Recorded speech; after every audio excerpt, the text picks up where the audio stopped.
Why are you ignoring me? I've decided not to talk to people I don't know. I get it. I'll move out of my in-laws' place. They're totally ignoring me. I expected it from my mother-in-law, but I never thought my father-in-law would treat me this way. There's a reason why my in-laws, who used to be nice, changed. It's because of my sister-in-law who doesn't like me. Ever since she came back home, our peaceful life together has been completely messed up. Don't expect me to regret it, okay? You think I'm gonna feel sorry about this? Think again, jerk. I packed my stuff and left my in-laws' house. And guess what? Just 3 days after I left, their house turned into chaos. I met my husband at work. He worked in sales and came to my office often, and I was the main person he dealt with. As we spent more time together in meetings and chats, I started to like him. He was caring and kind, tall and not necessarily conventionally handsome, but he had this charm about him. He was popular, but for some reason, he said he liked me, and we started going out. We talked about our families, and he told me about his parents and sister. I lost my parents in an accident when I was young and grew up in an orphanage. It was a big deal for me, but when we started dating, I told him about my past. He said, "That sounds tough, but I'll always be there for you." And then he asked me to marry him. Right from the start, my husband wanted us to get married, so he quickly introduced me to his parents. During the meeting, I shared about my time growing up in an orphanage. They listened carefully and assured me that it wouldn't affect our marriage. It made me really happy. They even said that my background had no bearing on being part of their family, which warmed my heart. Only my sister-in-law, who was very close to her brother, seemed surprised, asking, "You grew up in an orphanage?" My husband had to talk to her about it. Looking back, she probably didn't like me from the start. But I didn't dwell on it then. I just thought we were getting to know each other. Before we got married, my husband and I talked about moving in with his parents. We thought about it seriously, but in the end, I decided not to leave my job. It turned out my husband was going to be transferred soon anyway. I thought about quitting to go with him, but my career was going strong, and I had just been given more responsibilities. After discussing it, we decided he would move alone. After tying the knot, I wanted to enjoy that newlywed bliss for a while. I even casually thought about visiting my husband during long weekends for a little getaway. The idea of moving in with my in-laws right after marriage seemed a bit daunting, but my husband probably felt more comfortable living with them. Plus, he likely wanted to reassure his always worried mother by having us all under one roof. Since I lost my parents early on, I'd always longed for a family, so living with them didn't sound too bad. Besides, my in-laws had always treated me kindly, and I'd grown fond of them. Juggling work and my responsibilities as a daughter-in-law was tough, but having a family made me happy and fulfilled. Then one day, my father-in-law approached me with an unexpected request. This marked the beginning of some tension in our seemingly happy living arrangement. It was a time when my overly anxious mother-in-law, who tended to be a bit controlling with my father-in-law, was out shopping. I was about to start cleaning on my day off when my father-in-law asked to talk to me. "What's up?" "Well, I don't want my wife to find out, but I'm taking a leave from work." "Wait, a leave?" He explained that he'd been having issues with his boss and colleagues, and his health had gotten so bad that he had no choice but to take time off. My mother-in-law is generally a kind person, but she's always on edge and a bit obsessive. Living with them, I started to notice her anxious habits and how my father-in-law walked on eggshells around her to avoid upsetting her. He had always been slim, but looking back, I realized he had lost even more weight recently. It would have been comforting if my mother-in-law showed genuine concern about his weight loss. Instead, when he took a sick day for a cold before, she commented, "A cold? Everyone else at your level is already at the top. It's because you're always taking time off for silly reasons like colds. That's why you're not getting promoted." Rather than being caring, she was the type to be critical. He probably tried to soldier on no matter how bad he felt. But his health kept declining, and he started taking more sick days to secretly visit the hospital. He was really struggling both mentally and physically. With his frequent early departures, lateness, and days off, there was talk of him possibly needing to take a break from work. But my father-in-law was hesitant to upset my mother-in-law in any way. If he even suggested taking time off, she'd likely explode with anger. Plus, my father-in-law didn't earn much, and he relied on overtime pay, so taking a break would mean a significant drop in income. If he told my husband, he'd probably end up telling my mother-in-law. So he came to me, asking if I could help with the bills. If I mentioned taking a break, she might even leave me. Those words hit me hard. I was grateful to my in-laws for accepting me warmly, regardless of my background growing up in an institution. Determined to be there for them, I decided to assist him during this tough period. I understand. I'll send money to your account every month. Use it for expenses. I'm really sorry. I'll try my best to get better soon and go back to work. Thank you for trusting me.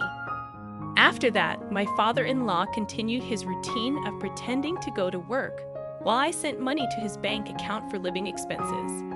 My mother-in-law, who wasn't very meticulous with her finances, never noticed my transfers because she didn't check her bank statements closely or keep track of household expenses. Meanwhile, my father-in-law would pretend to head to work, but instead visit a mental health clinic or take walks in the peaceful mountains. Over time, his health seemed to improve. I hoped he'd be back to work soon, but then something unexpected happened. After a disagreement with her husband, my sister-in-law decided to go back to her parents' home. There's no place like home. I felt like I was going crazy living with that idiot husband of mine. I'll be staying here for a while. Can you make meals for me too? I knew right from the start that my sister-in-law wasn't fond of me. At our first family gathering, my husband was visibly upset because of her obvious disapproval. During our wedding, she wore a sour expression the whole time and even told me straight to my face, "My brother looks great, but he could have done better." She didn't hide her disdain for me, mentioning that it was embarrassing that I grew up without parents to attend the wedding. However, since she got married before us and had already moved out, I figured our interactions would be limited. That's why I thought living with them wouldn't be too bad. If she had still been living at home, I wouldn't have even considered moving in, knowing I'd have to deal with her constant criticism. Despite her stern attitude towards my father-in-law, I assumed her stay was temporary because of her marital issues and expected her to leave within a few days. My mother-in-law had always been kind to me, and even when my sister-in-law made snarky remarks, I trusted that my mother-in-law would stand up for me. But I was mistaken. One evening, when I came home from work, my mother-in-law's demeanor seemed off. "Is everything okay?" I asked. She seemed distant, not engaging in our usual conversation. When I inquired, she said, "Did you know you've been speaking ill of me behind my back?" "What? I've never said anything negative about you. You've always treated me well, and I'm genuinely grateful. Why am I saying anything bad? You've been acting like the perfect daughter-in-law, but you've been gossiping about me in secret." "Fine, whatever," I replied, and she left the room. As she walked away, my sister-in-law smirked. "Looks like you've fallen out of favor. Did your true colors come out? Your upbringing in an institution is really showing, huh? It's better not to gossip about people." "I haven't said anything bad about her." "Oh, it seems the neighbors heard you. When I returned after so long, they mentioned that you've been constantly criticizing her." "What? Who are these neighbors?" "Well, it's been a while since I got married and moved out, so I've kind of forgotten their names. I never said any of those things. Stop making things up." "Oh my, how rude of you, Mom. You're accusing me of lying and bullying," she said, storming into my mother-in-law's room. From that moment on, my sister-in-law's nasty behavior only got worse. She accused me of telling her to sleep in the hallway and take the last bath because she's just a guest. She nitpicked about every little thing and complained to my mother-in-law. Each time, I had to defend myself, explaining that I hadn't said or done any of those things. But my mother-in-law seemed completely swayed by my sister-in-law's words, falling under her influence. My sister-in-law carried on as if she had no intention of leaving anytime soon, leaving me worried sick as I headed home with a heavy heart. "I'm back," I announced, hoping for the usual warm greeting from my mother-in-law. Instead, there was silence. "I'll start dinner," I said, stepping into the living room, only to be greeted by a shocking sight. Normally, my sister-in-law would rush me to prepare dinner, but now my mother-in-law, father-in-law, and sister-in-law were all enjoying sushi together. Surprised, my sister-in-law remarked, "Looks like someone who's not part of the family is home. You're not planning on having sushi, are you?"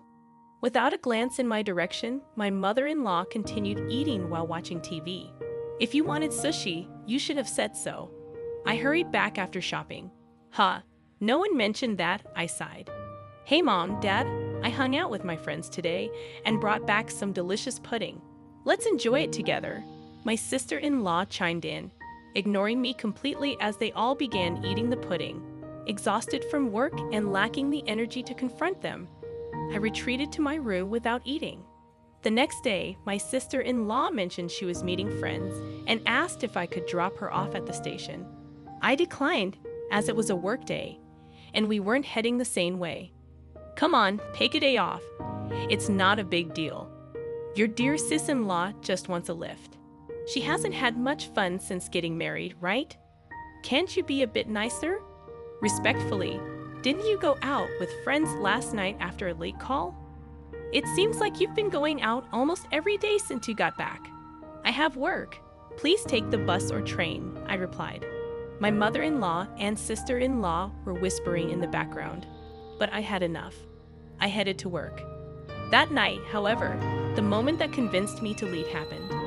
I was delayed at work and returned home after picking up groceries, expecting some sort of scolding. It had been raining heavily when I left the office, and I was soaked even getting in and out of the car. I wondered what unpleasant surprise awaited me at home, but when I arrived, the three of them were eating takeout just like the day before. No greeting, as if they hadn't even noticed I'd returned. But I've grown accustomed to this treatment. Glancing towards the courtyard from the hallway, I noticed something placed in the center of the garden. Upon closer inspection, it was my belongings. A designer bag I bought with my first paycheck, shoes that were a birthday gift from my husband, and even my work computer, now soaked. Shocked, I stood frozen as my sister-in-law smirked and remarked, "Having a stranger's things in the house was gross, so I got rid of them." Flaunting a designer bag like that? How arrogant. Neither of my in-laws said a word about her appalling behavior. Why didn't you intervene? What have I done to deserve this treatment? Do you truly believe her lies about me badmouthing and bullying her? Aren't you angry with her for what she did? My mother-in-law avoided eye contact, remaining silent. "Why won't you speak up? I can't talk to strangers. I can't be friendly with someone who isn't family," she finally replied, still refusing to acknowledge me. My sister-in-law grinned, waiting for my response. "And where's my father-in-law? I'm the one supporting him during his time off. I'm the one contributing to the household finances. Yes, I did it out of gratitude, but shouldn't he stand up for me now? Surely, he would be on my side." Hoping for some support, I looked to him, but he brushed past me without a word and retreated to his room. That was the final straw for me. I've had enough. Are you upset? I'm sorry, but let's be honest. I never liked you from the start. What with your background growing up in an institution? Just don't regret this like I would loser. I gathered my belongings and prepared to leave immediately. Only my father-in-law seemed flustered, realizing he depended on me financially. Yet he made no attempt to stop me or defend me. I was utterly disillusioned by his indifference. I drove to my husband's distant work assignment, eager to leave the turmoil of my in-laws' house behind as soon as possible. Throughout the journey, I never once opened up to my husband about what had been happening. I doubted my mother-in-law had informed him about my sister-in-law's return. If he had known, he would have surely reached out to me, aware of the strained relationship between us. Yet my husband never mentioned anything about my sister-in-law in his calls or messages. While I didn't sense anything unusual in my husband's behavior, I couldn't shake the feeling that he might be influenced by her, fed lies about various matters. Even now, as I made my way to him, I couldn't shake the fear that he would treat me with the same indifference as the others. My heart ached with exhaustion, torn by suspicion, even toward my husband, the person I trusted most. If he shared their mindset and attitude, perhaps divorce was the only solution. That's how deeply distressed I felt. When I arrived at his out-of-state apartment, he hadn't returned yet, likely caught up with end-of-month work obligations. As I waited, my husband energetically walked in, perhaps noticing the lights on. "What if I knew you were coming?" "I would have rushed home," he exclaimed. "What a pleasant surprise. Just seeing your face." His radiant smile immediately lifted my spirits. The relief of seeing him genuinely happy to see me, combined with the lingering humiliation from my in-laws' home, overwhelmed me, and I couldn't hold back the flood of emotions any longer. Tears streamed down my face as I broke down in his arms. "What's wrong? Did something happen? Please tell me," my husband implored, clearly unaware of the treatment I endured at his parents' home. Gathering myself, I knew I needed to explain everything to him clearly. I recounted the whole ordeal. How I'd been supporting his father financially, who had taken medical leave without informing his wife. How his sister had returned and poisoned his mother against me with lies. How they treated me as an outsider, ignored me, and left my belongings out in the rain, ruining them. Through tears and pauses, I laid it all out for him.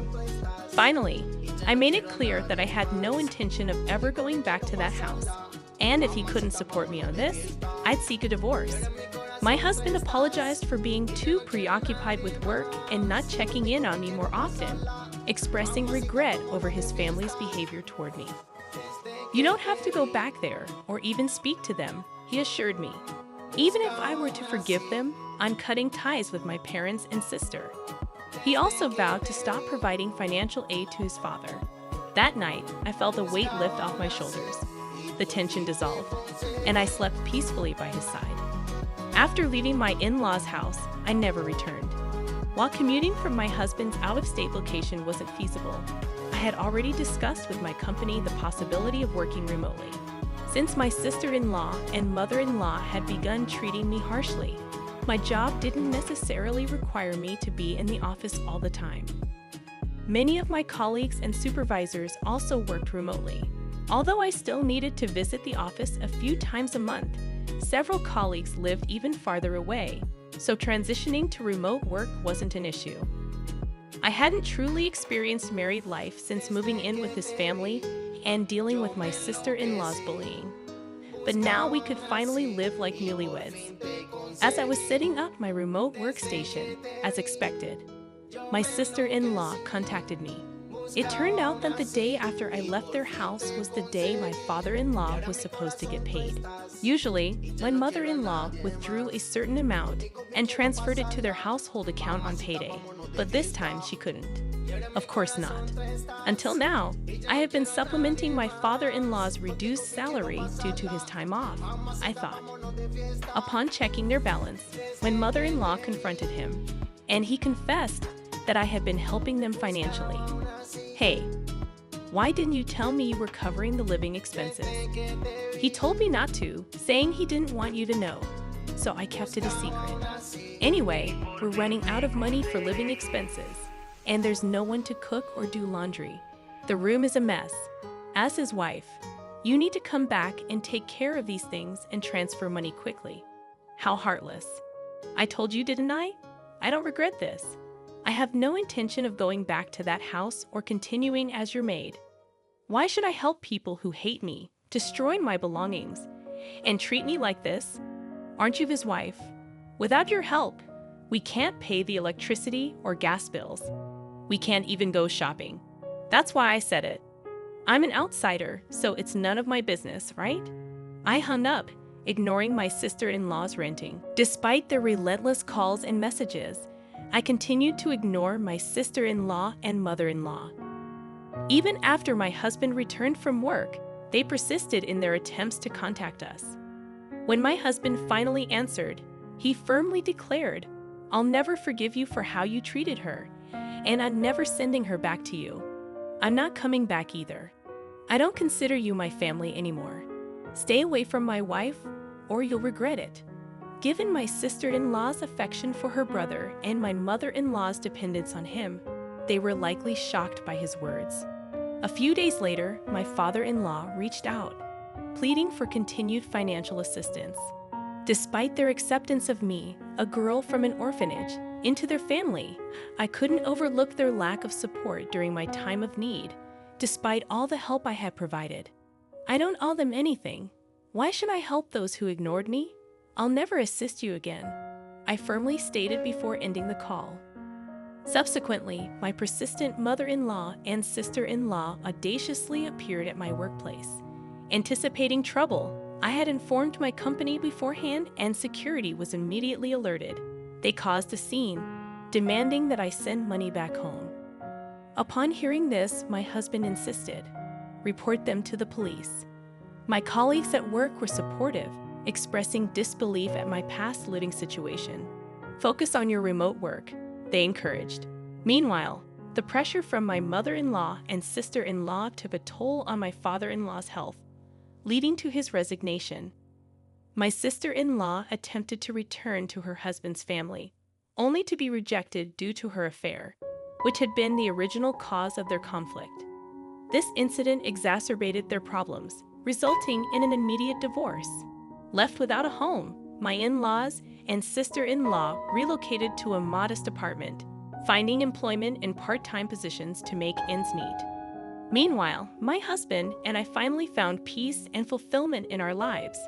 Recently, we received the joyful news of our impending parenthood and eagerly await the arrival of our child, cherishing each moment together.